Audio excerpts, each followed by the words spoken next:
my top 5 finishers of all time. Mount Rushmore 4+1 is the Finnishers. Best finishers of all time. We're going for best finishers now. From my top 5 wrestling finishers. Technically, a finisher should be a move that ends the match, and it's a best finisher, something that ends the match overall. But I'm going slightly different on this.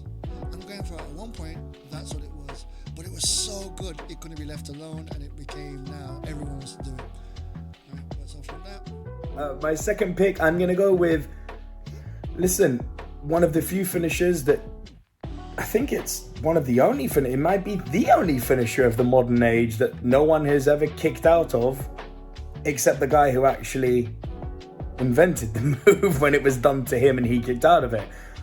But when he's landed it, I don't believe it's been kicked out of. I may be wrong, let me know down in the comments below. But the one-winged angel, man. When Omega lands that, it's game over. People do not kick out of the one-winged angel. You know, we were all even thinking when Hangman took the title from Kenny that like, oh, Hangman will kick out of it. He didn't actually land the one-winged angel on Hangman, if memory serves. Like they protect that move. That move is holy and sacred. And they should actually make more noise about it. But in AEW, and I believe in New Japan, I could be wrong about New Japan, but certainly in AEW, the one-winged angel from Kenny Omega has not been kicked out of. It is a holy move and is the purest form of what a finisher should do, which is finish a match. I'm going to say the code breaker.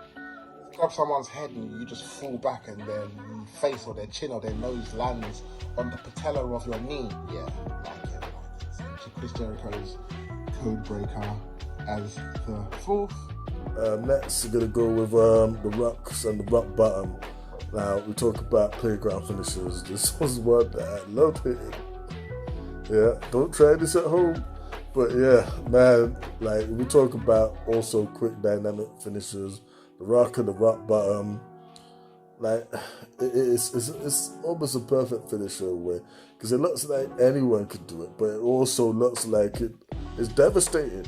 It's devastating. You're hoisting someone up in the air, and like some finishers, the impact doesn't really look that great.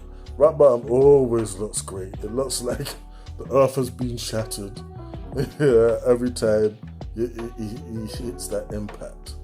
Yeah, so man, like the Rock, like this is what made the Rock and Stone Cold feud so great.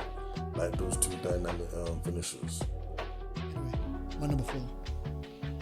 The super kick. When Shawn Michaels chewing up the band, it seems like nothing, but it was such a great move once again. Everyone started to use it, and it's no longer a finisher. Well, some people have it as a finisher, but at the time, what a great finisher. A kick, and a finisher should be able to perform with anyone. The time you kick Diesel to kick that high, great. But I'm going to go with the super kick because it just slowly transitioned to become so good it couldn't be left alone. Everyone decided, I want to get that finisher as well. But then it was no longer a finisher, it became a transitioning. But at the time, best finisher. In at number 4 has to be the Swanton Bomb. And the reason for this is because many people can do a senton. Not many can do a swanton. I'll give Sean O'Hare his props. The Swanton Bomb was close. But the swanton, the way Jeff Hardy used to arch himself and just float, it's something that you just wish you can do. It gives you the feels. It's a highlight reel. It's something that you picture time and time again. And the thing is, people just want to see Jeff do it higher and higher. It was off the top rope, then it was off the cage, then it was off a ladder, then it's off the stage at MSG. You just want to see how high he can go but just still hit that swanton. Hell, we've even seen it off of a truck.